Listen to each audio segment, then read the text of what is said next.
Hi മക്കളെ, എൻ്റെ മക്കൾക്കുള്ള ഓണസമ്മാനമാണ്. ഒറ്റ മിനിറ്റിലും ഒരു 4 മാർക്ക് വാങ്ങാൻ പോവാണ് കേട്ടോ. ഇതാ പിടിച്ച ചോദ്യം എന്താണ്? നമ്മൾ ന്യൂറോൻ്റെ ഫോട്ടോ കൊടുത്തിട്ട് 3 ഭാഗം അടയാളപ്പെടുത്താൻ പറഞ്ഞിട്ടുണ്ട്. ഏതൊക്കെയാണ് ഭാഗങ്ങൾ?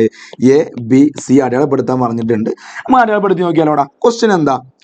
What is the name of the chemical substance at found in part A എന്ന ഭാഗത്ത് കാണുന്ന കെമിക്കലിൻ്റെ പേര് കേട്ടോ. എ എന്താ എന്നല്ല ചോദിച്ചത്, പകരം എന്താ ചോദിച്ചടാ?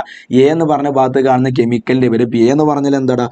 ഇവിടെ കാണുന്ന ഉണ്ടകൾ അത് സിനാപ്റ്റിക് നോബാണ്, അത് സിമ്പിളാണ്. പക്ഷെ ചോദിച്ചാൽ എന്താടാ? അവിടെ കാണുന്ന കെമിക്കലിൻ്റെ പേരാ അല്ലേ? കെമിക്കലിൻ്റെ പേരെന്താടാ? നമ്മുടെ ന്യൂറോ ട്രാൻസ്മിറ്റർ എന്നോ നാഡീയ പ്രേഷങ്ങൾ എന്ന് വിളിക്കുന്ന കെമിക്കൽസ് ആണ് ഉള്ളത്. നമ്മുടെ കെമിക്കൽ ട്രാൻസ്മിഷൻ സഹായിക്കുന്ന ആളുകളാണെന്നുള്ളത് എഴുതി കൊടുക്കുക. ജസ്റ്റ് ന്യൂറോ ട്രാൻസ്മിറ്റർ എന്ന് എഴുതി കൊടുത്താൽ മതി കേട്ടോ. പിന്നെ എന്താ ചോദിച്ചിട്ടുള്ളതാ? Find the part B and C. ബിയും സിയും കണ്ടെത്തും. നമ്മളെ കളിയാക്കടൂ.